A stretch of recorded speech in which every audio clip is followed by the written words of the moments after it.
Mana nih yang lain? Wah, kayaknya masih pada tidur ini ya. Jangan habis makan siang. Tidur.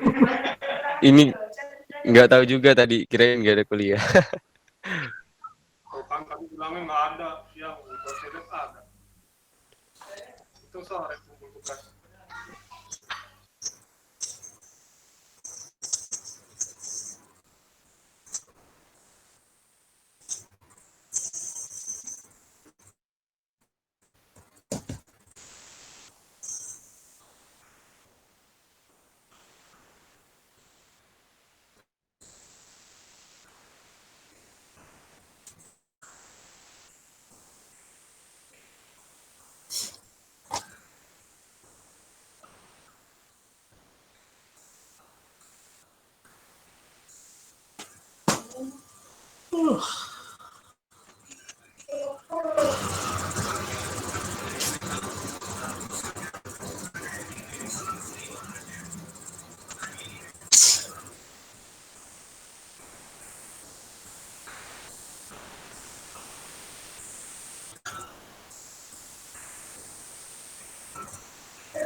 Videonya gede.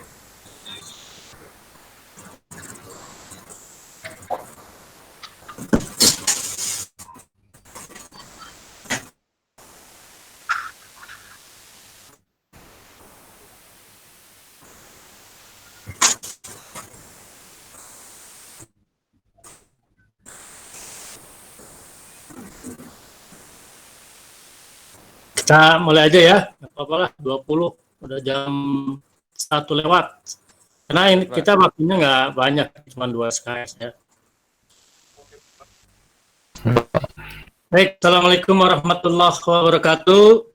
Waalaikumsalam warahmatullahi wabarakatuh. Baiklah, kita awali seperti biasa ya. Kita awali dengan baca basmalah. Bismillahirrahmanirrahim. Baik, teman-teman, ini di siang hari yang suntuk ya. Suntuk.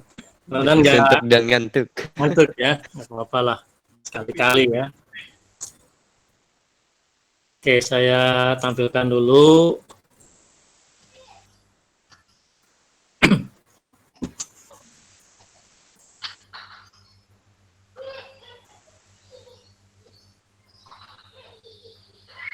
Baik, ini mata kuliahnya adalah keamanan sistem dan jaringan komputer ya. Jadi nanti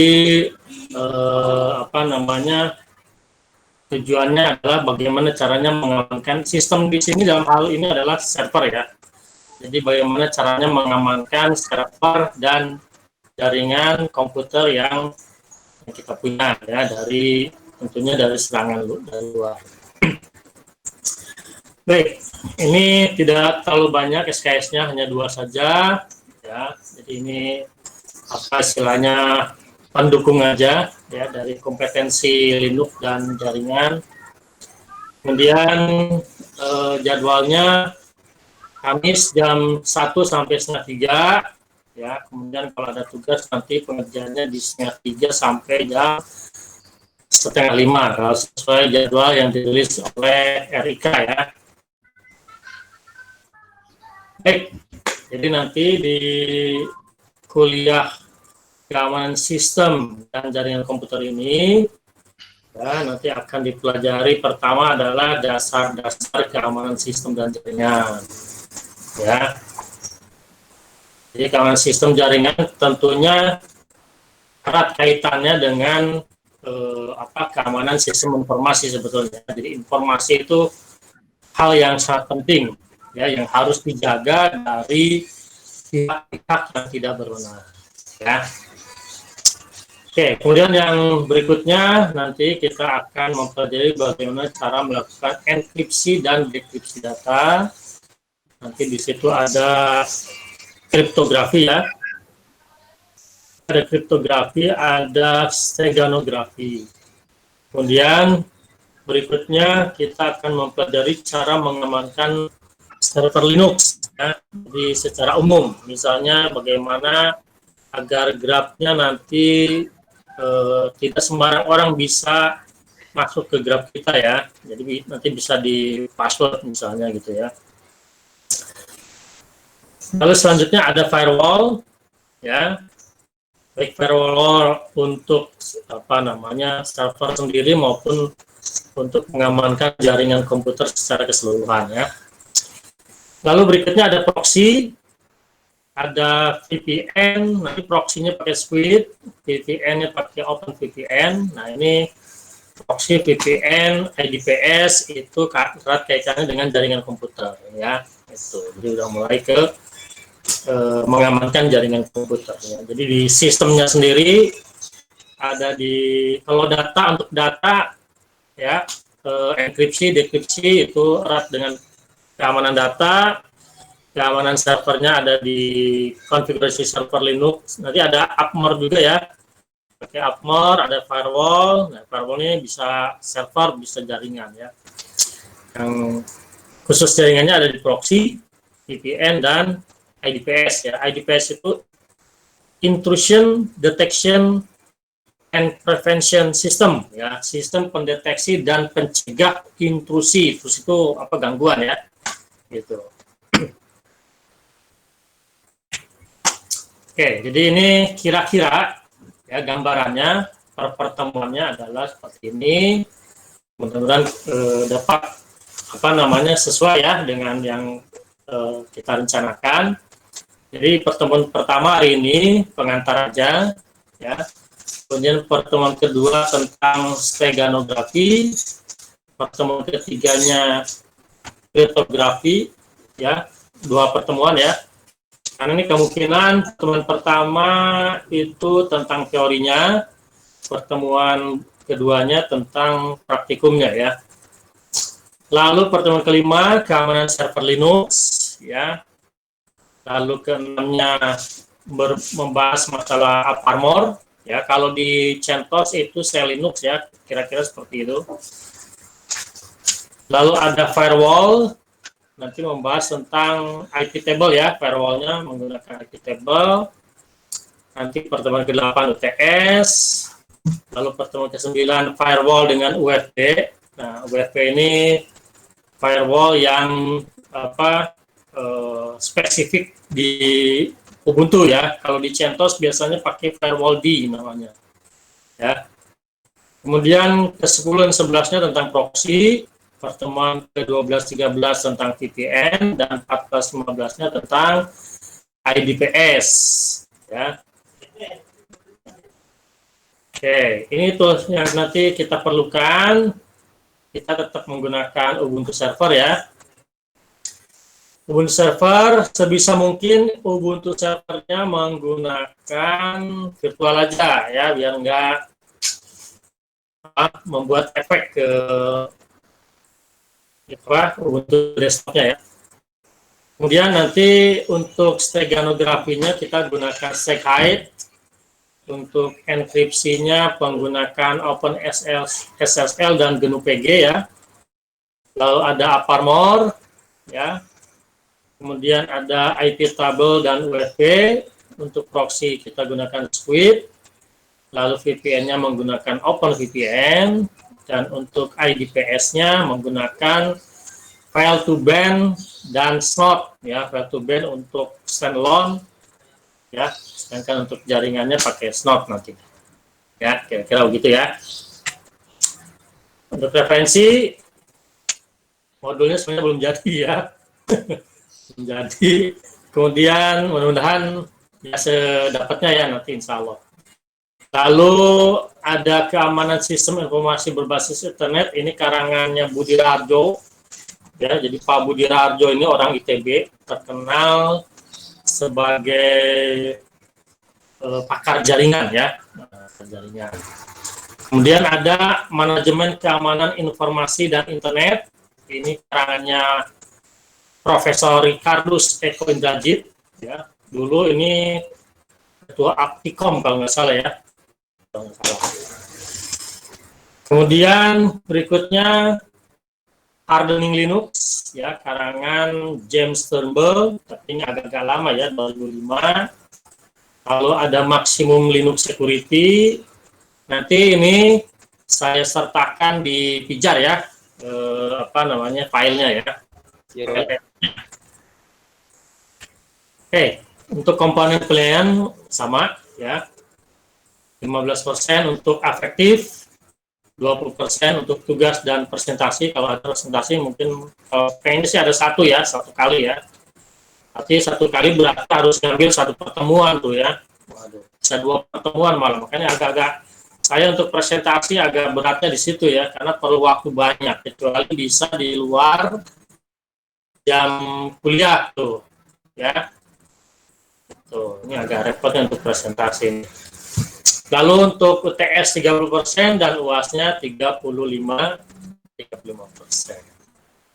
Oke, untuk ini rencana perkuliahan, ada yang mau ditanyakan silakan.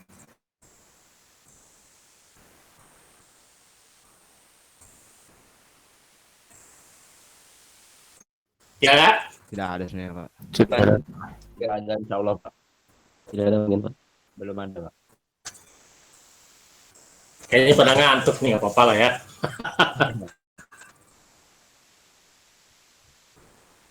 Kalian lihat ya. Oke, kita lanjut ke materi. Materinya juga ini yang ini. Pertemuan pertama ya. Nanti di pertemuan berikutnya akan lebih banyak prakteknya ya. Oke. Ini ya, pengantar keamanan sistem dan jaringan komputer. Ini ada apa nih? Semacam kutipan ya. Computer security is preventing, mencegah ya. Mencegah penyerang, attacker ya, dari mendapatkan objek ya melalui akses yang tidak hak ya, atau penggunaan komputer dan network yang tidak berhak ya. Jadi prinsipnya itu aja sebetulnya ya, mencegah orang mendapatkan yang dia seharusnya nggak boleh ya. Oke. Jadi keamanan ya, sebetulnya tidak hanya di komputer saja ya, dari aspek fisik juga ya. Misalnya kita punya kantor, punya mall, punya gedung, tentu kita harus memperhatikan aspek keamanan ya. Makanya di situ kita biasanya kalau terutama gedung ya, atau komplek perumahan ya, kalau rumah mungkin kalau rumah kecil ada satpam gitu ya. Tapi kalau rumah ya ataupun komplek perumahan ataupun komplek kantoran ya, mall itu ada satpamnya soalnya, karena faktor keamanan ya. Demikian sistem informasi itu merupakan aspek yang penting dan sangat yang harusnya prioritasnya tinggi. Nah, tapi seringkali ya karena menganggap bahwa ya mungkin selama ini aman-aman aja, gitu ya. Kan begitu. Jadi ini keamanan ini seringkali tidak mendapat prioritas, ya, kurang mendapat perhatian, ya. Dan ya mungkin bisa dibilang prioritasnya ya orang akan apa ya, akan ketika ini penting ketika ada kejadian, ya, sudah terjadi misalnya ada pencurian gitu ya. Kalau selama itu tidak ada, biasanya orang akan ya santai-santai aja ya, selamanya juga aman gitu ya, gitu ya. Jadi kalau misalnya sektor keamanan ini mengganggu performance ya dari sistem, ya, jadi biasanya malah keamanan dikurangi, ya. Dan bisa jadi itu termasuk di perkantoran, karena gini, biasanya kalau pengen aman pasti kenyamanan berkurang, itu ya, pasti itu, ya. Misalnya kita masuk, apalagi kalau kita masuk ke perkantoran di 3 Mas ya, ada yang tahu nggak sih 3 Mas di Jakarta itu di mana? Nggak tahu. Nggak tahu, Pak. Belum tahu, Pak. Nah, kalian harus tahu nih, ya. Jadi Sudirman. ya daerah Sudirman, Kuningan, Gatot Subroto itu namanya segitiga, ya. Perkantoran itu ada di situ, ya, perkantoran pusat bisnis di Jakarta lah ya, pusat bisnis perkantorannya, tapi ya perkantorannya itu ada di situ, dan rata-rata orang menginginkan bekerja di segitiga emas itu, ya. Kalian boleh juga memimpikan untuk bisa kerja di sana, ya. Ya, tapi kalau saya merasa nggak cocok, ya, karena seringkali apa ya, jadi sisi humanisnya berkurang ya kalau di daerah situ ya. Jadi yang saya lihat bahwa kok ini kayaknya orang mikirnya duit gitu ya. Tapi nggak apa-apa ya, kalau mau mencoba, kayak saya udah pernah juga di situ ya.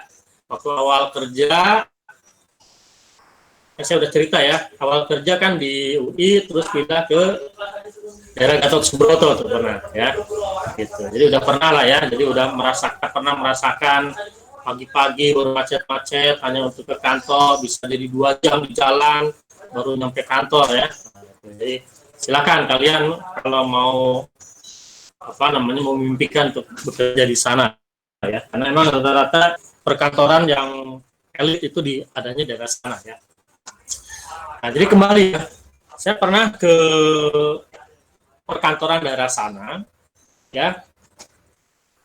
Ketika masuk itu di lobi ya, kita harus lapor ya. Biasanya nanti kita tuker tuh KTP dengan kartu pas ya, kartu pas.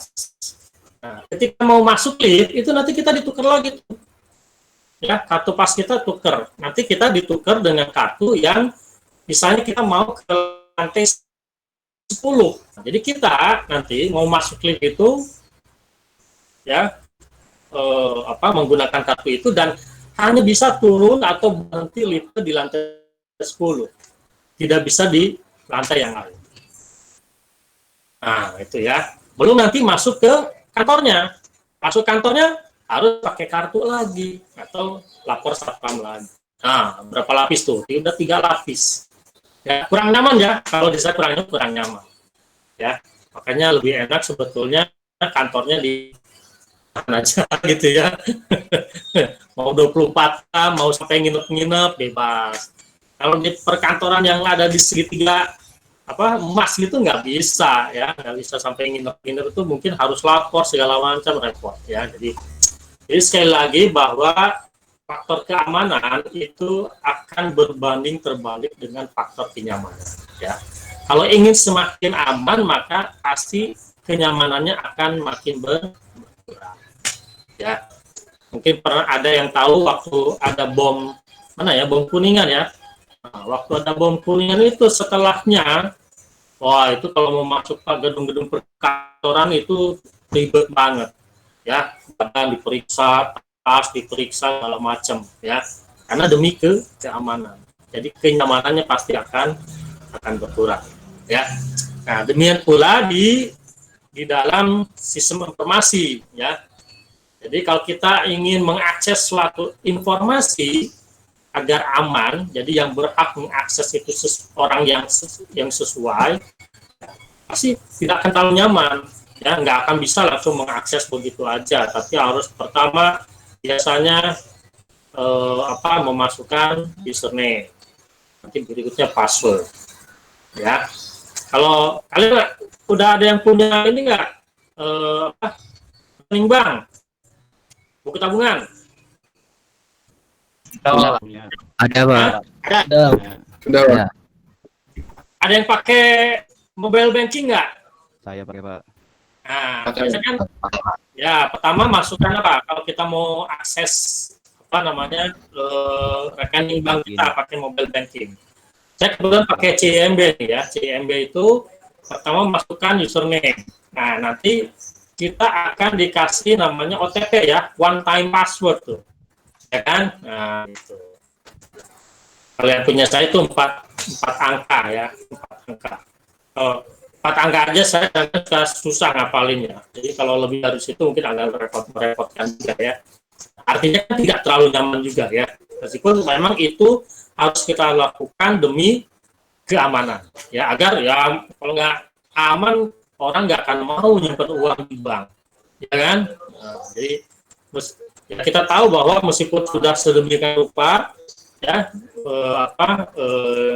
keamanannya, tapi tetap saja masih ada faktor kebobolan ya. Kita pasti sering ya mendengar itu ya. Oke. Jadi yang paling penting lagi adalah memberikan kesadaran ke setiap orang bahwa faktor keamanan itu adalah faktor yang sangat penting ya, terutama di dalam sistem informasi ya. Oke, informasi ya saat ini sudah menjadi sebuah komoditi yang sangat penting ya, informasi atau data ya. Ya banyak sekarang orang berjualan informasi atau data ya. Contohnya aja apa? Yang sering kita temukan sehari-hari, misalnya kalau kita sering membeli pulsa ya, kalau ke counter-counter gitu ya, biasanya dicatat ya nomornya ya. Nah, itu nomor itu bisa dijual juga itu ya. Buat orang marketing ya, buat orang sales itu penting itu ya. Jadi emang harus hati-hati juga tuh ya. Kan kita sering ya ada penawaran ke nomor kita ya, bahkan banyak juga yang penipuan ya. Nah, itu harus hati-hati. Nah, itu mereka dapat dari mana ya? Mungkin salah satunya dari situ ya. Ketika kita beli pulsa, nomor kita dicatat, itu bisa jadi meskipun mereka nggak tahu siapa kita ya, tapi mereka tahu nomor, gitu ya. Nah, jadi memang zaman sekarang ini harus hati-hati ya. Nah, jadi ada katanya yang mengatakan bahwa saat ini kita sudah berada di sebuah information based society, ya. Masyarakat yang berbasis informasi. Ya. Jadi contoh yang paling nyata adalah Google ya. Google itu sebetulnya dari mana dia bisa kaya itu ya dari data. Ya. Orang yang pakai Android itu pasti punya akun Google itu. Ya, coba berapa ratus juta di dunia yang pakai Android, dan Google itu punya datanya. Ya, dan itu bisa dimanfaatkan banget gitu ya. Oke. Jadi zaman sekarang privasi kita itu kayaknya udah nggak ada ya. Data kita udah tersimpan di berbagai server internet. Ya, bisa jadi kita juga apalagi kalau sudah CCTV di mana-mana, satelit ya, TV satelit gitu ya. Wah, juga ya. Jadi harus hati-hatilah ya untuk saat ini ya. Baik, kemampuan untuk mengakses dan menyediakan informasi secara cepat dan akurat menjadi sangat penting ya bagi sebuah organisasi, baik organisasi komersil atau perusahaan, lembaga pendidikan ya, lembaga pendidikan bisa sekolah, bisa perguruan tinggi ya, lembaga pemerintahan maupun individu ya. Nah, hal ini dimungkinkan dengan perkembangan pesat di bidang teknologi, komunikasi dan informasi ya, atau teknologi komputer dan telekomunikasi ya. Nah, jadi saat ini ya orang berlomba-lomba bagaimana caranya menghadirkan informasi yang cepat ya. Kalian mungkin pernah ada yang sering baca Detik nggak ya? Saya termasuk. Saya mungkin di HP saya satu-satunya berita online yang ada itu Detik. Iya, Detik. Apa alasan teman-teman nih kok milihnya Detik? Lebih update. Nah, pertama adalah dia bahkan ketika kejadian baru ada, dia langsung ada beritanya meskipun belum lengkap.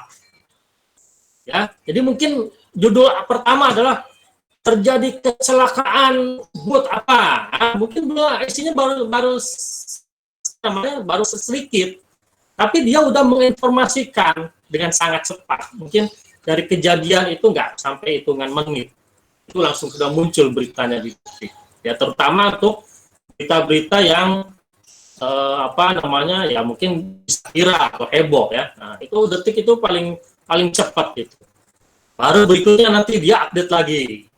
Oh, baru lebih detail. Nah, itu sebenarnya yang saya suka di situ, meskipun kadang-kadang kalau banyak komentarnya banyak yang nyinyir juga ya, suka tuh. Makanya sekarang selalu komentarnya saya nggak pernah baca.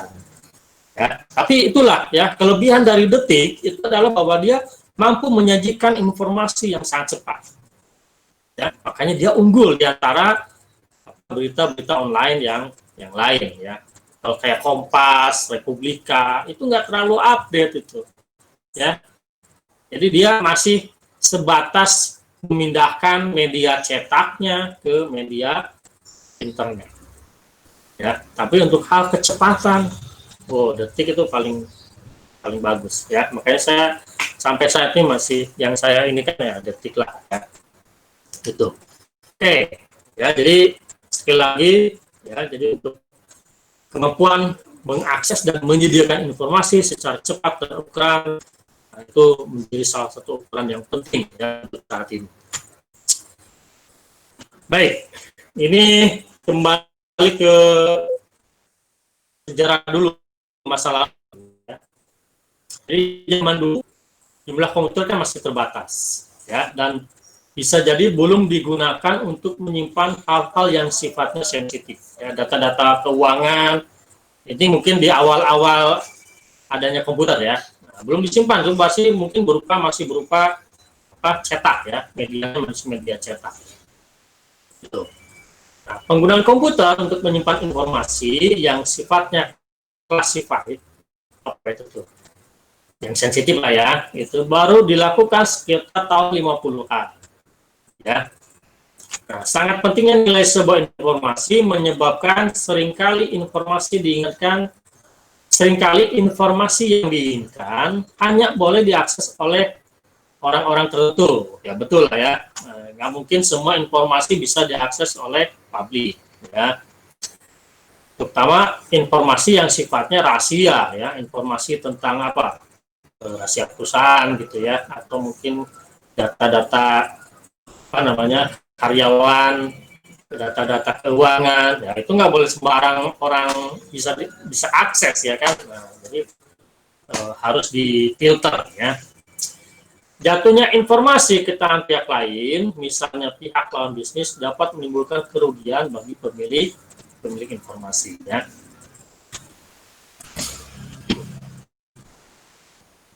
Nih contoh misalnya ya, informasi tentang produk yang sedang dalam pengembangan, ya itu tentu sifatnya rahasia ya. Kalau misalnya bocor ya nanti keduluan perusahaan lain ya.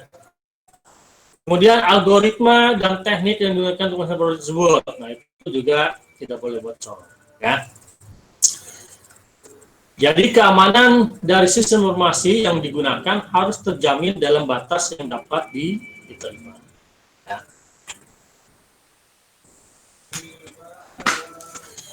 Jaringan komputer seperti dan internet memungkinkan untuk menyediakan informasi secara cepat.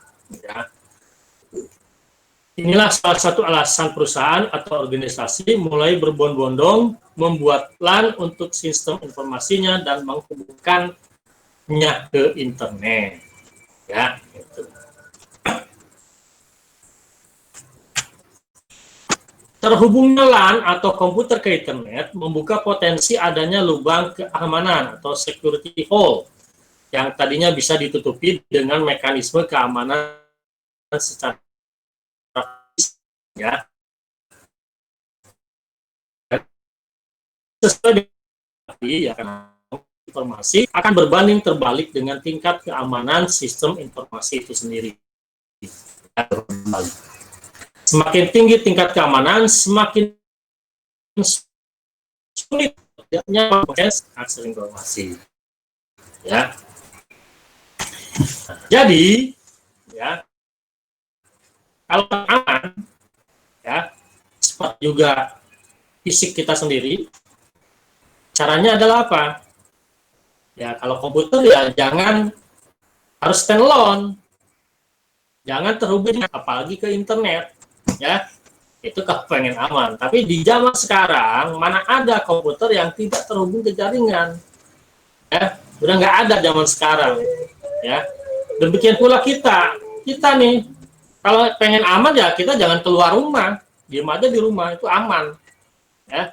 Kalau udah keluar rumah kan pasti kita ketemu orang yang tidak dikenal, bisa terjadi apa pembegalan, ya, kecopetan, gitu ya. Nah, demikian pula sama di sistem informasi juga begitu. Kalau komputer kita ingin aman ya jangan terhubung ke jaringan, ya.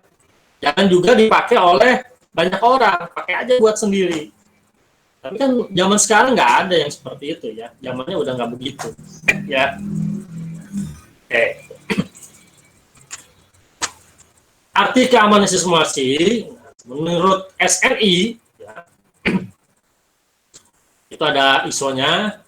Keamanan sistem informasi merupakan penjagaan terhadap pertama adalah kerahasiaan atau confidentiality, integrity, dan ketersediaan atau availability dari informasi, ya, biasa dikenal dengan singkatan CIA, ya. Nah, jadi apa namanya 3 aspek yang perlu diperhatikan dalam keamanan informasi, ada confidentiality, kerahasiaan, integritas, dan ketersediaan atau availability, ya. Nah ini ya, ini penjabarannya. Confidentiality, ya, atau kerahasiaan, memastikan atau menjaga bahwa informasi hanya dapat diakses oleh mereka yang berhak atau memiliki wewenang untuk memperolehnya. Ya, itu. Jadi misalnya pangan, ya nggak boleh, bahkan di dalam suatu perusahaan juga nggak boleh setiap karyawan bisa mengakses data keuangan, kan, gitu ya. Jadi hanya misalnya ya mungkin apa orang keuangan juga tidak semua, bisa jadi hanya manajernya saja, lalu direktur keuangan, kemudian direktur perusahaannya, gitu ya. Nah, jadi harus ada filter, ya, pembatasan terhadap suatu informasi. Kemudian berikutnya adalah integritas, ya, melindungi akurasi dan kelengkapan informasi melalui sejumlah metodologi pengolahan yang efektif, ya. Jadi integritas itu adalah keutuhan informasi, ya. Jangan sampai ketika kita, ya, katakanlah kita misalnya mendownload suatu file, hanya filenya sudah disusup oleh virus, ya. Jadi integritasnya udah rusak tuh, ya, udah nggak utuh lagi. Nah, jangan sampai seperti itu juga. Kemudian yang berikutnya adalah ketersediaan. memastikan bahwa informasi terkait dapat diakses oleh mereka yang berwenang. Jadi ketika kita mau mengakses, misalnya nih, ya kita mau akses situs lah, ya yang paling mudah, situs petik nih, ya harus bisa diakses, dan sampai ketika mau mengakses sedang down atau sedang terkena apa namanya di hack. Nah, ya, jadi itu faktor ketersediaannya udah hilang, ya, nah, gitu ya. Jadi ketika orang mau mengakses suatu informasi, ya informasi itu harus diakses, artinya ketersediaan ada, ya, itu saya. Sebenarnya yang utama tiga ini, tapi dia memiliki aspek lainnya,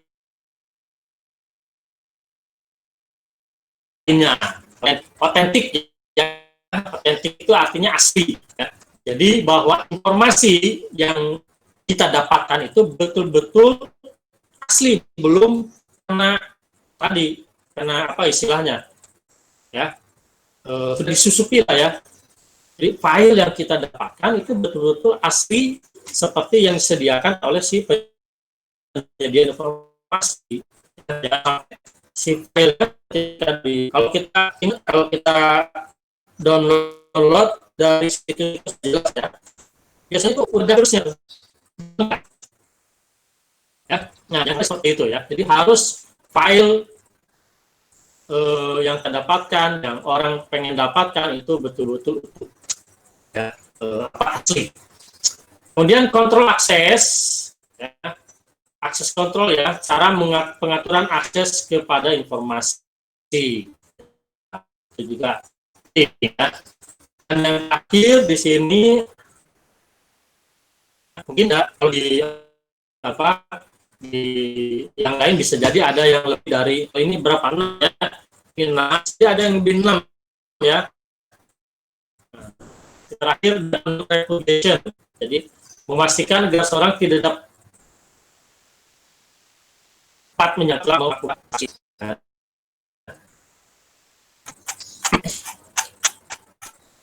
Oke, untuk sampai di sini ada yang mau ditanyakan dulu?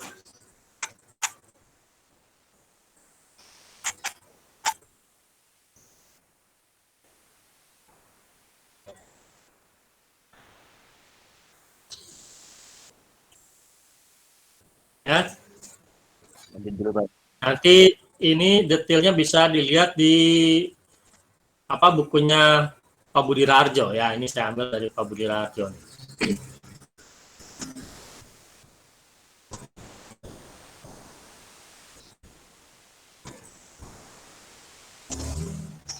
Ini banyak ya, tapi mungkin nanti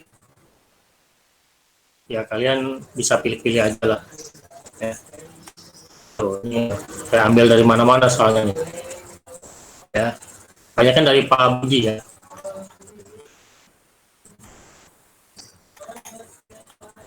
Oh, ada 50 ya, 50 slide ya. Oke, lanjut dulu ya. Oke, keamanan dan manajemen perusahaan ya. Seringkali sulit untuk membujuk manajemen di suatu perusahaan atau pemilik sistem informasi untuk melakukan investasi di bidang keamanan. Ya, karena image-nya tadi ya, bahwa keamanan itu bukan faktor yang penting, ya, gitu.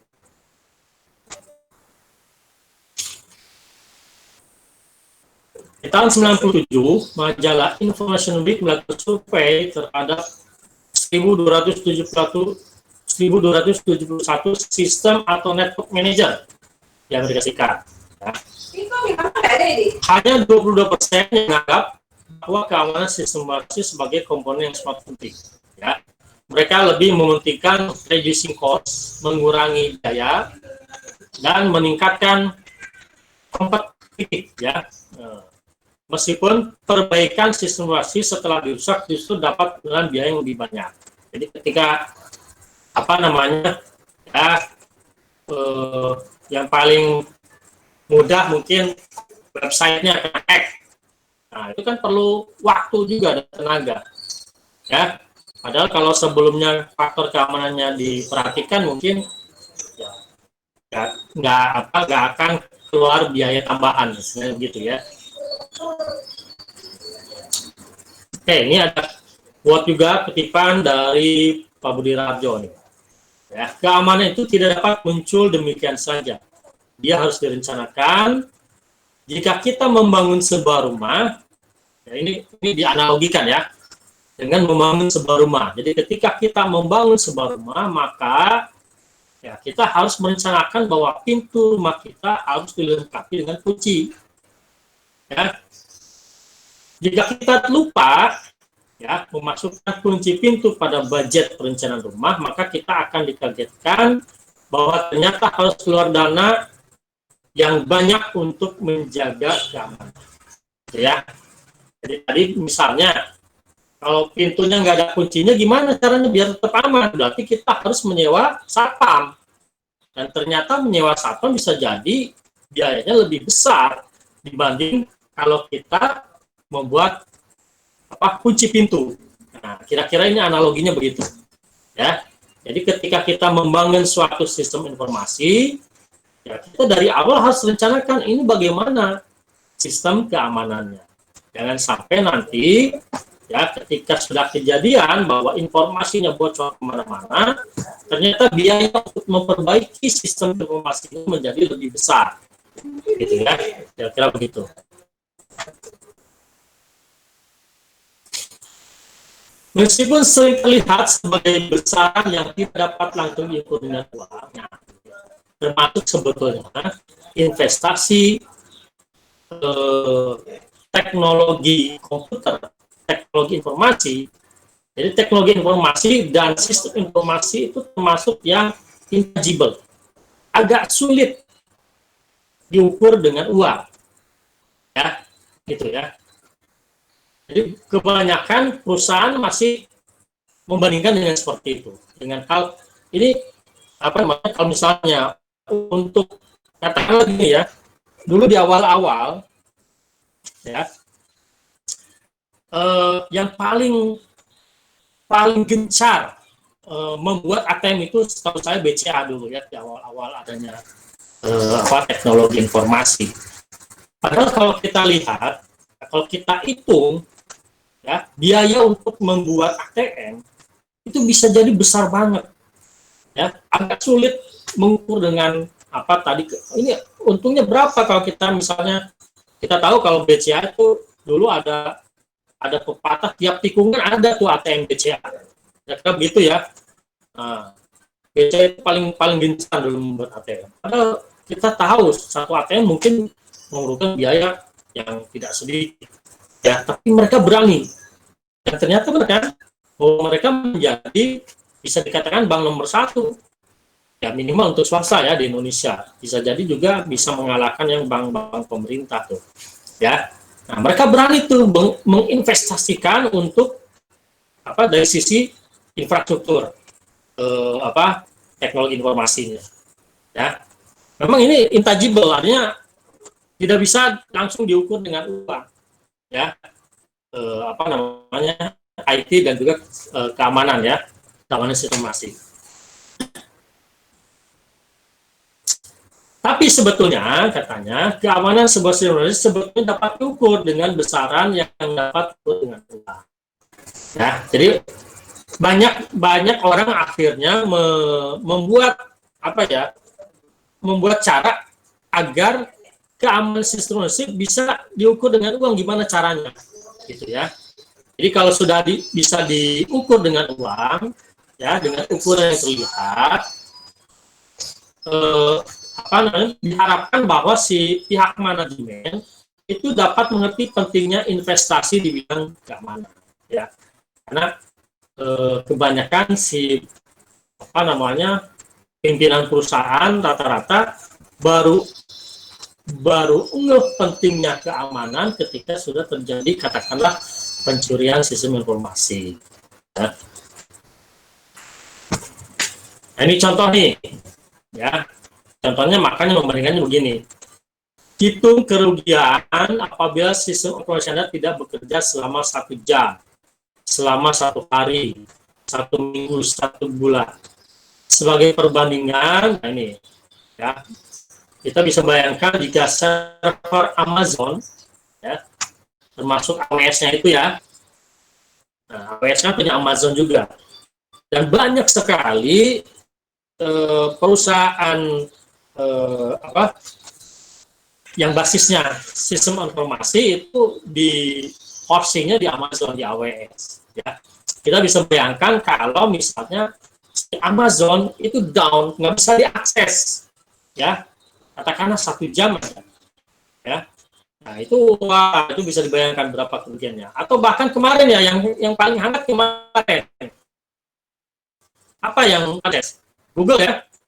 Nah, Google juga kejadian tuh, ya. Kalau nggak salah 1 minggu yang lalu ya, kalau nggak salah ya. Nah, hampir Berapa hari? seluruh dunia orang teriak, ya kan? Orang teriak seluruh dunia tuh. Iya. Karena hampir setiap orang sekarang sangat bergantung ke server Google ya. Hampir setiap orang punya HP Android. Maka mau bergantung ke Google. Kalau server Google-nya down, waduh, bisa dibayangkan ya. Mungkin ada yang lagi bertransaksi, tiba-tiba nggak bisa kan? Waduh, berapa hilang tuh? Ya. Kemarin aja berapa lama ya kemarin ya downnya itu? Lumayan juga tuh agak juga ya. Itu. Ya, jadi jangankan satu minggu ya. Orang waduh nggak kehitung tuh ya. Ya. Nah, kalau sini dibayangkannya dengan berapa juta dolar, waduh pakai dolar lagi gimana tuh, ya. Jadi kita ya membandingkannya ke situ, ya. Jadi nggak bisa gitu mengukur langsung, nggak bisa. Gimana caranya? Nah, tinggal kita ngitung ini kalau misalnya server kita down, nggak bisa diakses, orang nggak bisa bertransaksi, terutama misalnya perbankan, ya.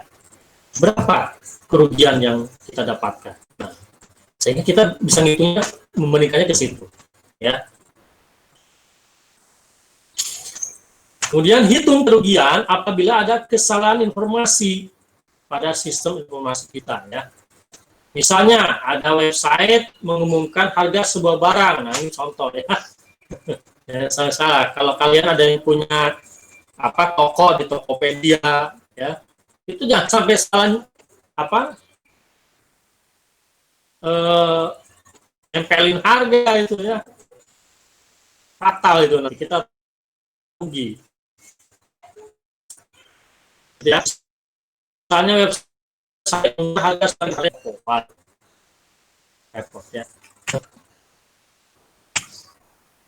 Oke, berikutnya lagi, hitung kerugian apabila ada data yang hilang, misalnya berapa kerugian yang diderita apabila daftar pelanggan dan invoice hilang dari sistem Anda, ya.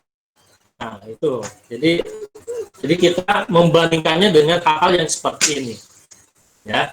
Sehingga si pimpinan perusahaan akan itu bahwa ternyata keamanan dari sistematik sekali, ya. Sepertinya kita sendiri itu masih belum aware ya, terhadap pentingnya data kita. Coba saya tanya teman-teman, termasuk saya juga sebenarnya masih kurang ini, ya. Berapa banyak teman-teman yang secara rutin membackup data, baik yang ada di komputer maupun di HP? Coba. Saya aja laptop ini belum punya backupnya nih sebetulnya ya. Kalau laptop saya tiba-tiba hardnya crash, waduh, data habis semua itu. Nah, ini juga memang karena kalau belum aware, ya, belum peduli, ya. Nah, teman-teman pasti begitu, ya. Jadi itu termasuk salah satu dari keamanan sistem informasi, ya, itu melakukan backup data. Ya, jangan cuma yang firewall dan sebagainya, tidak ya. Backup data itu salah satu dari faktor keamanan sistem informasi. Ya, jangan salah ya. Oke. Apakah nama baik perusahaan Anda merupakan sebuah hal harus dilindungi? Nah, Bayangkan bila sebuah bank terkenal dengan rentannya pengamanan data-datanya, bolak-balik terjadi security incident. Ya, tentunya banyak nasabah yang pindah ke bank lain karena takut akan keamanan uangnya. Nah, itu ya. Nah, terutama ya yang contohnya bank ya, karena itu masalahnya duit gitu ya. Duit kita. Kalau tiba-tiba uang di tabungan tadinya 10 juta tiba-tiba tinggal sisa 1 juta, waduh. Mana katanya 9 juta lagi, padahal kita susah payah untuk mendapatkan 9 juta itu. Ya. Pasti kita akan lari ya ke bank yang lain yang lebih aman. Oke, nah ini contoh-contoh kasus, ini udah lama banget. Ya, ini dulu juga terjadinya di awal-awal adanya internet banking. Ya, BCA kan pelopornya juga ya, internet banking. Orang masih awam, kan masih belum terlalu paham gitu ya. Tiba-tiba ada orang bikin situs palsu, ya. Namanya apa? Pokoknya ada klik BCA-nya ya, kira-kira gitu ya. Jadi orang nggak ngeh, ya. Dikiranya, oh ya ini ya, nah ini. Jadi yang aslinya ini klikbca.com, kemudian ada yang buat ada kill. Jadi dia akan memanfaatkan typo, ya, orangnya salah ngetik, tiba-tiba masuk ke situs yang di situ situsnya mirip tampilannya dengan BCA. Kemudian dia nanti akan memasukkan username password. Nah, username password nanti akan disimpan, disadap oleh si yang punya situs ya, makanya hati-hati ini. Ya, jadi ini kira-kira situs palsunya nih ada www.klikbca, tapi nggak pakai titik ya. Jadi ini nama domainnya adalah www.klikbca. Nah, pinter banget kan ya, jadi harus hati-hati nih.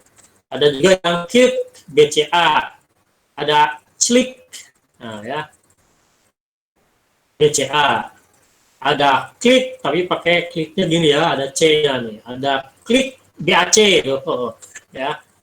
Jadi cuma modal langganan domain ini ya, yang sewa domain yang nama domainnya mirip dengan klik BCA. Wah, ini pinter banget nih orang ya.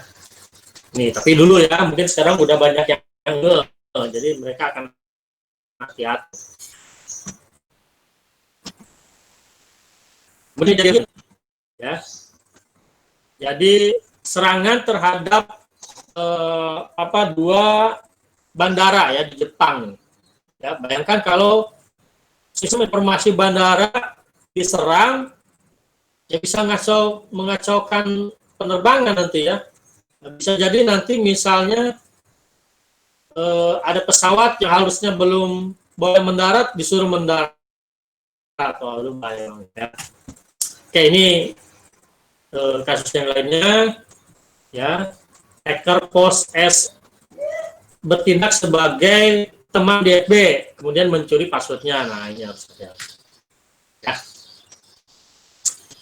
Upaya pengamanan sistem informasi menyangkut kebijakan, prosedur, proses, dan aktivitas untuk melindungi sistem informasi dari berbagai jenis ancaman dan serangan yang dapat menyebabkan terjadinya kerugian bagi kelangsungan hidup organisasi.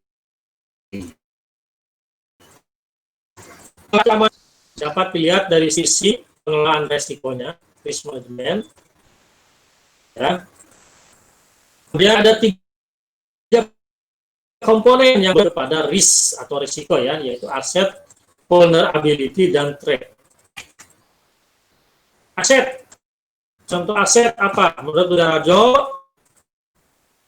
ada hardware sendiri, dokumentasi, data, komunikasi, lingkungan, dan manusianya sendiri ya.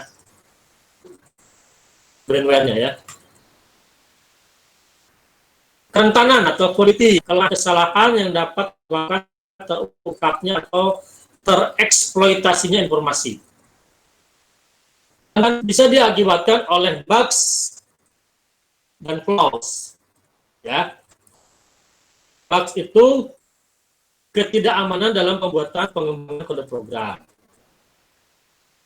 Jadi bug itu ke coding ya, ke codingnya. Jadi ada programmer salah bikin codingnya, ya, jadi masih ada bug. Itu. Kalau flow itu dari desain, ya, desain. Misalnya ada orang bikin aplikasi, ternyata dari desain aplikasinya udah salah, ya, gitu. Itu bedanya bugs dan flows, ya. Ini ya. Ini bugs, ini flow, ini detailnya nanti baca aja lah. Nah, yang ketiga, ancaman threat adalah istilah umum untuk objek orang-orang yang menimbulkan potensi bahaya untuk aset melalui serangan. Ya. Aktor-aktor yang menjadi ancaman yang pertama adalah manusia. Ya, manusia juga bisa internal, ya, internal itu misalnya perusahaan nih. Jadi yang jadi ancaman bisa karyawannya sendiri, stafnya sendiri. Ya. Jadi ancaman tidak melulu dari luar, bisa juga dari dalam. Bahkan partner, ya. Partner itu berarti kan orang yang dikenal. Ya, kalau eksternal mungkin yang tidak dikenal, ya. Ada pencuri tapi pencurinya orang lain. Tapi bisa jadi partner ini artinya orang-orang yang sudah biasa keluar masuk ke gedung kita, ya, gitu, ya. Bisa juga dari stafnya sendiri, ya, orang dalam. Dan justru resiko itu dari internal, ya. Kalau eksternal kan dia agak susah untuk masuk juga, ya. Masuk ke gedung dia harus lapor satpam, harus melewati satpam, nanti melewati pintu, kunci dan sebagainya. Tapi orang dalam dia kan bebas keluar masuk. Ya. Jadi kita jangan sampai memasukkan orang yang tidak bisa dipercaya, ya, yang punya niat buruk, hati-hati. Ya. Jadi untuk memilih karyawan itu harus selektif, ya, harus melalui tes. Harusnya tes yang selektif banget. Ya. Kemudian ada serangan alam, ya, bencana alam, disaster nih. Kemudian ada ancaman karena fisik, kerusakan perangkat misalnya. Ya. Kemudian aksi-aksi ancaman, ada kredensial, ada malware, spyware, keylogger, ya. Kemudian ada phishing. Phishing itu apa? Pencurian data, ya. Phishing. Oke, ancaman menurut Budi Raharjo, yang pertama adalah usernya sendiri, ya. Bisa kemudian teroris, kecelakaan, accident, cracker, ya. Lalu ada penjahat kriminal, ada nasib juga. Kemudian ada intel luar negeri itu kalau negara, ya. Kalau negara bisa jadi spionase, ya. Oke, ini kita lewatin aja. Ini, ya, berita tentang kejadian jebolnya keamanan. Ya, tahun 97 nih, seorang hacker dari Massachusetts berhasil mematikan sistem telekomunikasi di sebuah airport lokal, ya, sehingga mematikan komunikasi di control tower dan menghalau pesawat yang hendak mendarat. Gitu, ya. Ini bahaya banget kan, bandara kena jebol, ya. Kemudian tahun 2000, ya, tanggal 7 sampai 9 Februari, beberapa web terkemuka di dunia diserang oleh DDoS, ya, Distributed Denial of Service Attack, sehingga tidak dapat memberikan layanan selama beberapa jam. Ya, contohnya ada Yahoo, eBay, CNN, Amazon, itu situs-situs terkenal, ya. Nah juga. Kemudian 2001 peneliti di UC, ya, dan di University of Maryland berhasil menyadap data-data yang berada pada jaringan wireless yang marak digunakan oleh perusahaan. Oh, ini ketika wireless mulai ada tapi faktor keamanannya belum bagus, ya. Lalu Maret 2005 seorang mahasiswi dari UCSB dituduh dituduh melakukan kejahatan mengubah data-data nilai ujiannya. Wah, ini nih, ya. Makanya ingat, ya, jangan hanya memikirkan kepintaran tapi attitude dan integritas, ya. Jadi kepintaran tuh sekian nih, ya. Kalau dia nggak benar, nggak jujur, ingat ya. Mungkin pernah dengar cerita, saya nggak tahu juga itu benar atau tidak ya. Saya pernah baca juga ada orang Indonesia kalau nggak salah ya, dia orang yang pintar, mahasiswa itu ya pintar. Kemudian dia kalau nggak salah melamar ke perusahaan yang terkenal, ya, lulusnya memuaskan lah gitu ya. Tapi ternyata tidak diterima oleh si perusahaan tersebut. Nah, ternyata alasannya kenapa? Ternyata kalau di luar negeri kan biasanya setiap orang punya catatan ya, termasuk catatan kriminal. Jadi di catatannya dia katanya pernah apa ya, kalau nggak salah dia masuk ke atau naik bus tapi tidak bayar dengan pemanfaatan kepintaran dia, ya entah bagaimana caranya sehingga dia bisa masuk dan tidak perlu bayar, atau mungkin bisa masuk ke apa ya, ke peron gitu ya, peron kereta dengan tidak bayar gitu. Nah, buat si mahasiswa hal itu dianggap sepele, ya itu kan artinya dia tidak jujur, ya. Tapi si perusahaan itu pandangannya beda. Karena apa? Ya dari hal sepele itu bisa berkembang menjadi besar, ya. Ya contohnya korupsi itu ya. Mungkin korupsi itu awalnya dia nolak, ya. Bisa jadi awalnya nolak ya si pejabat-pejabat itu nolak karena, tapi lama-lama kan ini cuma sedikit, nah akhirnya terima sedikit, ini ucapan terima kasih gitu kan, terima, akhirnya apa menjadi kebiasaan dan dianggap bukan perbuatan dosa, sehingga akhirnya besarannya menjadi besar juga ya nilai uangnya. Nah, sampai akhirnya dia tertangkap, baru dia sadar gitu ya. Jadi hati-hati ya. Oke, jadi hal lainnya ya, ini apa? Oh yang tadi ya, beberapa situs web Indonesia diacak-acak oleh cracker yang menamakan dirinya Fabian Clone dan Nation Odni, ya, Indonesia tapi dibalik, Indonesia dibalik. Situs yang diserang termasuk Bursa Efek Jakarta, BCA, Indosatnet, ya. Nah. Tapi sekarang kayaknya udah masih ada sih ya, masih ada, tapi udah jauh berkurang, berarti faktor keamanannya sudah diperhatikan nih.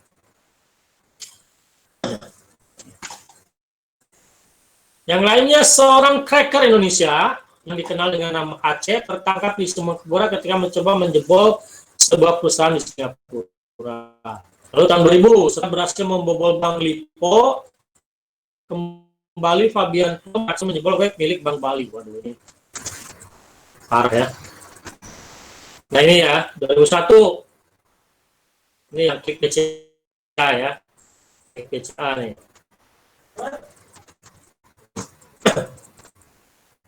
Ini klasifikasi keamanan komputer.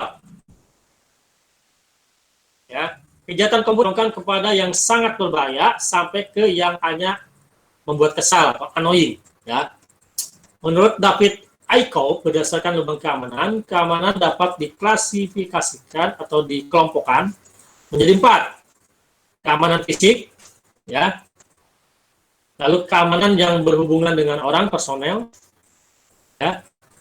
Lalu keamanan dari data dan media serta komunikasi data ya, dan keamanan dalam operasinya, ya. Ya jadi apa namanya, keamanan ya sekali lagi di Indonesia terutama masih dianggap hal yang masih banyak yang abai, ya, diabaikan, ya. Bahkan gini, saya punya punya pengalaman ya. Waktu saya masih bekerja di Nurul Fikri, saya itu diamanahkan untuk mengajar di Mabes TNI, ya, di Cilangkap, ya. Nah, kita tahu kan namanya TNI militer, ya harusnya seram ya, harusnya keamanannya ketat, ya. Nah, awalnya saya juga agak males ya, karena saya tahu nih kalau berhubungan dengan militer pasti agak ribet nih, ya. Tapi ya setelah beberapa kali, karena saya kalau nggak salah itu 3 atau 4 tahun ya, setiap tahun tuh ada mengajar di sana. Nah, setelah tahu ternyata nggak terlalu seram juga, dan keamanannya sebetulnya pengamanannya tidak terlalu ketat, ya. Nah, contoh misalnya gini, ya. Nah, untuk masuk ke Mabes TNI itu kan ada gerbang. Ya, biasanya kita harus pakai helm, kemudian apa tuh? Biasanya gitu ya. Ini ada yang anak kolong nggak ini? Nggak ada ya? Oke, nggak ada ya. Nah, jadi lapor dulu ya. Kalau yang pas awal saya ngajar sih karena saya nggak punya kartu pas, ya saya lapor biasa. Lapor. Nah, setelah ngajar kemudian sama si apa yang yang punya kan namanya Pusinpolata ya, jadi pusat pelatihannya. Itu lalu saya kasih kartu. Ya, kasih kartu. Jadi kalau udah pakai kartu asal dipasang di baju gitu, udah nggak perlu lapor, jadi tinggal lewat aja. Yang penting senyum kan gitu. Kalau di militer tuh jangan apa namanya cuek. Kalau cuek nanti malah diberhenti ya, disuruh push up nanti. Yang penting senyum gitu, harus ramah gitu ya. Nah gitu. Nah alternatifnya ketika saya disuruh ngajar lagi, nah itu kan kartu sebetulnya harusnya ada itu ya, ada masa kadaluarsanya. Ya, tapi karena saya males lapor, saya pakai tuh kartu itu. Ya, saya pakai, dan itu udah kadaluarsa. Ya, saya biasa aja seperti, yang penting kita kan biasanya seperti orang yang terbiasa keluar masuk ke situ ya. Ternyata ya aman-aman aja gitu. Ya, saya boleh masuk juga gitu. Jadi nggak ada tuh dicegat, disuruh ngapain dulu gitu, nggak ada. Nah, jadi sekelas militer aja itu masih sebenarnya kalau saya lihat masih abai. Ya, dan itu juga nggak ada tuh harus, jadi saya lihat sudah pernah pakai tapi ternyata rusak dan tidak dipakai lagi ya, gitu. Jadi ya itulah ya, malah lebih ketat yang tadi yang saya bilang di segitiga emas itu lebih ketat ya, lebih aware karena mereka kalau nggak salah di sana kan banyak perusahaan asing ya, ada perusahaan Jepang ya, mungkin juga perusahaan dari mana Amerika gitu, dari Inggris ya.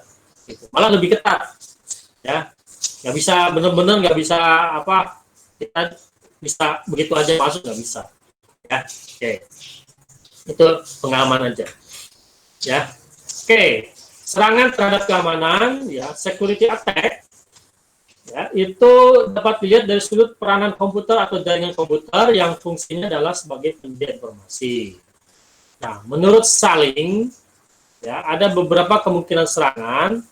Ada yang disebut dengan interruption, ya, interupsi. Ini ada penjelasannya nggak? Oh, nggak ada ya. Nah, ini kalau nggak salah ada di Budi Raharjo nih ya, nanti e-booknya saya kasih ya. Interruption itu perangkat sistem menjadi rusak atau tidak tersedia, ya, interupsi ya.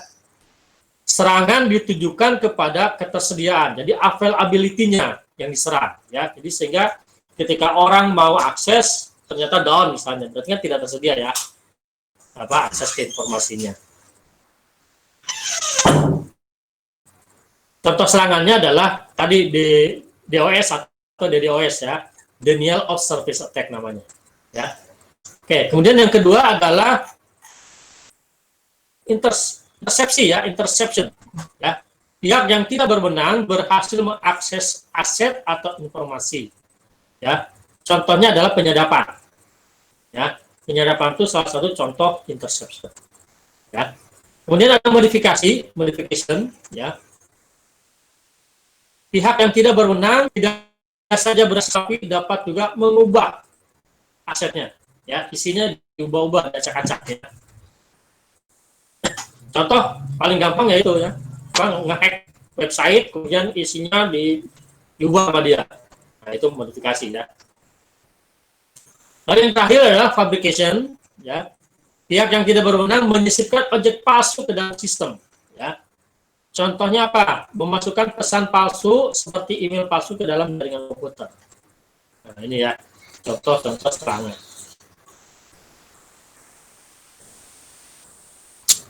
Oke, ini udah sedikit lagi ya. Internet merupakan ibarat jalan raya yang dapat digunakan oleh semua orang atau publik ya. Untuk mencapai server tujuan, misalnya kita mengakses suatu situs web ya. Nah, situs web akan ada di suatu server ya. Jadi untuk mencapai server yang ada situs webnya itu harus melalui beberapa perangkat sistem, router, gateway, host, atau perangkat-perangkat komunikasi lainnya yang kemungkinan berada di luar kontrol kita sendiri. Tentu saja ya. Paling kita ya, kalau kita bisa ngontrol ya kita yang ada di LAN aja paling ya. Itu keluar, itu udah kontrol orang lain ya. Setiap titik yang dilalui memiliki potensi untuk dibobol, disadap, atau dipalsukan. Ya. Kelemahan sebuah sistem terletak pada komponen yang paling lemah. Ini yang terakhir, bahas tentang hacker cracker. Ya, kalau kita belajar cyber security ini di kelas 1 materinya. Ya. Hacker cracker dan etika ya. Hacker ini berdasarkan Hacker Dictionary ya, adalah orang yang menikmati ya, who enjoys learning. Ya, yang sangat enjoy mempelajari hal-hal detail dari suatu sistem komputer, ya, dan bagaimana untuk istilahnya meningkatkan kemampuan mereka ya, sebagai lawan dari end user ya, jadi pengguna komputer yang awam, ya. Kemudian yang keduanya adalah orang yang program, yang membuat program. Jadi programmer lah, ya, programmer bisa dibilang sebagai hacker, ya. Jadi orang yang memprogram, menikmati melakukan membuat program dibandingkan theorizing ya, berteori tentang suatu program, ya. Jadi yang pertama adalah dikatakan hacker itu adalah orang yang punya pengetahuan tentang ilmu komputer yang mumpuni. Dan yang kedua adalah orang yang jago membuat program, ya. Ini definisi menurut Hacker Dictionary, ya.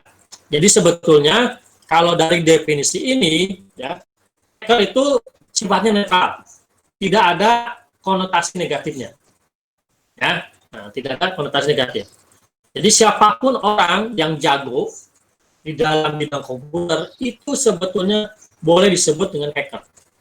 Nah, jadi kalau teman-teman nih sudah belajar di sini, ya mungkin merasa sudah jago, ya boleh menyatakan dirinya hacker gitu ya.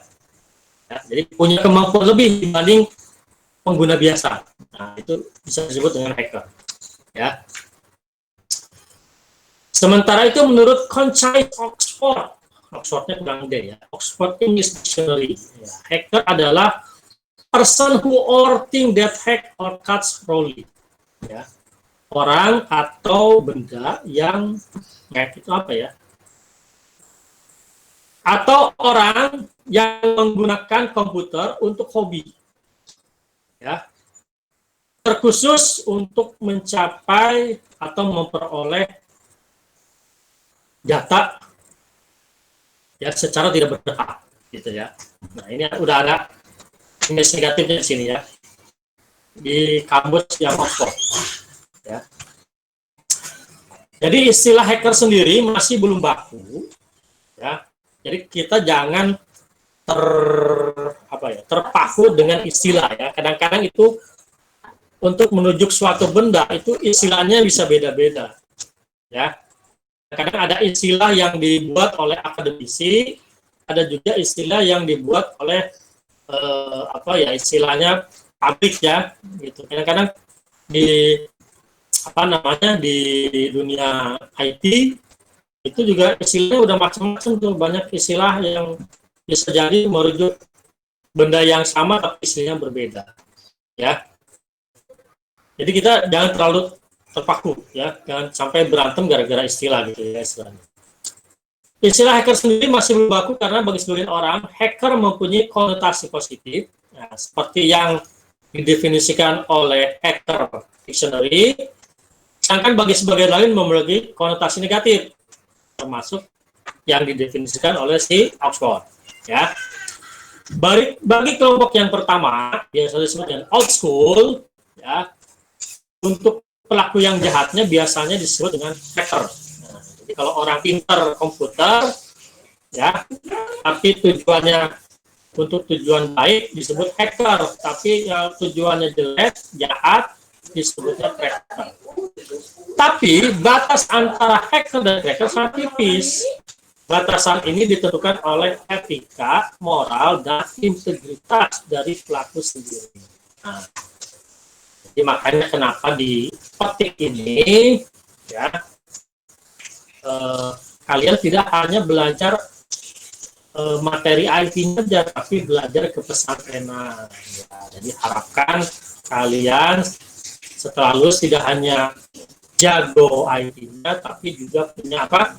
Punya etika, punya moral, dan punya integritas. Ya, jadi diawali dari sekarang ketika pembelajaran, jangan sampai kalian dapat nilai bagus tapi hasil nyontek, hasil apa namanya ya nyontek dari orang lain, bukan hasil karya sendiri. Ya, ingat tuh. Oke, setuju ya? Oke, demikian sudah selesai. Silakan kalau ada yang mau ditanyakan.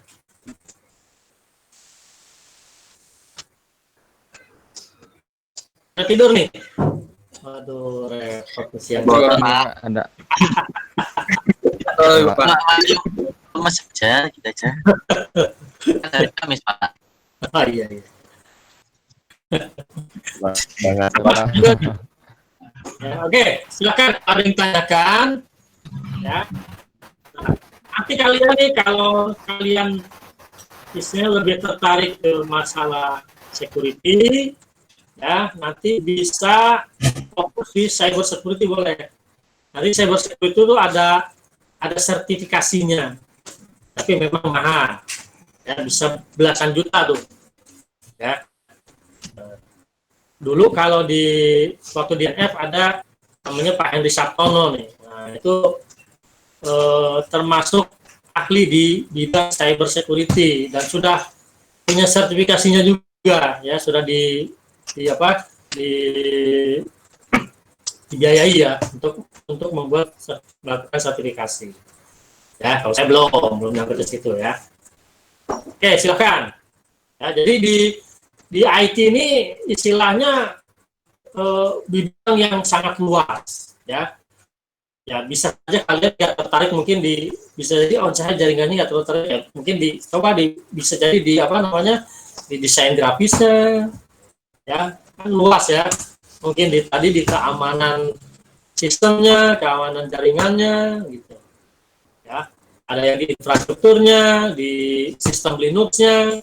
Di programming juga banyak bahasanya ya. Ada yang orang programmer tapi hanya menguasai satu bahasa pemrograman, tapi ada juga yang bisa banyak. Ya. Nah, jadi silakan ya. Ini apa namanya bidang yang sangat luas ya, dan IT ini bisa masuk kemana aja.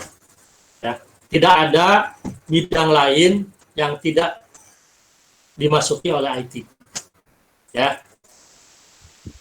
semua pasti apa namanya ada IT-nya, basisnya IT, ya. Pasar juga sekarang pakai IT, ya.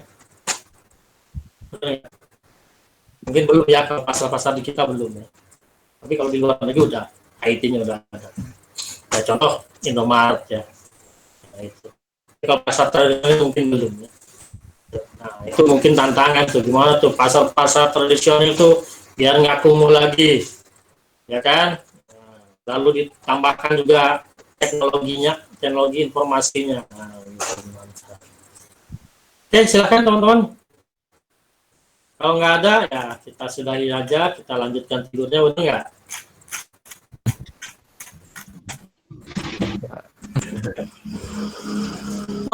Kamal beneran tidur ini, nggak ada dia Kamal ya? Wah bener. Bisa jadi, Pak. Tantangan Aduh. kuliah siang dulu. Hadir Pak, Udah sama ke anjing. rumah bapaknya. Oh gitu. Oh. Habis kuliah langsung tadi pagi. Wah, sekolah. Nggak tahu dia katanya. Oh nggak tahu ada kuliah. Iya, tadi saya WA yang apa? Ibunya yang jawab mah. Ya, emang handphonenya cuma satu, Pak Wahyu. Yang Oh megang gitu. Bukannya dikasih jadwal makanan. Saya lupa kali. hanya ngajarinnya tidak tadi, Pak. Ibunya juga lupa kali ngasih tahu, nggak ngeliat jadwal. Ingat semester 1. Ah, iya. Oke deh. Ya, jadi untuk hari ini kita cukupkan aja, hanya pengantar aja.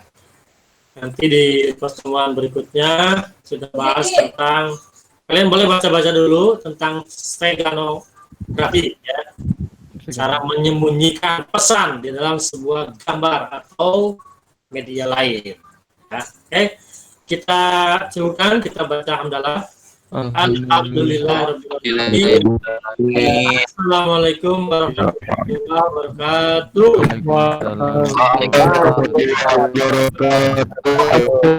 Oke, silakan mulai. Terima kasih Pak Dudi. Izin ya Pak. Assalamualaikum. Assalamualaikum. Assalamualaikum. Waalaikumsalam.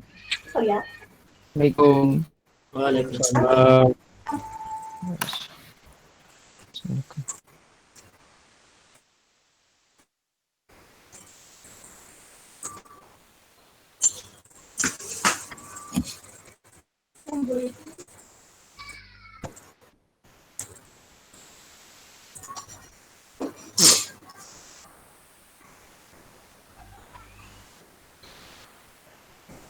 Wahyu, izin lah Pak. Yuk. Siap. Selasa ya. Selasa depan ya, Pak. Selasa. Oh iya. Udah diundang. Ya Makan, makan makan. bareng kayaknya sih. Ah, makan bareng. Bukan jalan-jalan Iya. bareng. Iya, nggak Ya, seru. jalan aja situ yang deket. Kita makan kayak. Pasir Putih kalau enggak ya? Itu babakan juga nggak apa-apa dah. Oh, iya, itu udah makan ya. Kalau goreng ya. Makan. Nggak berani kayaknya sih, nggak berani. Iya. Oke, Wahyu, makasih. Assalamualaikum. Oke, sama-sama Pak. Waalaikumsalam. Teman-teman, saya izin ya. Assalamualaikum.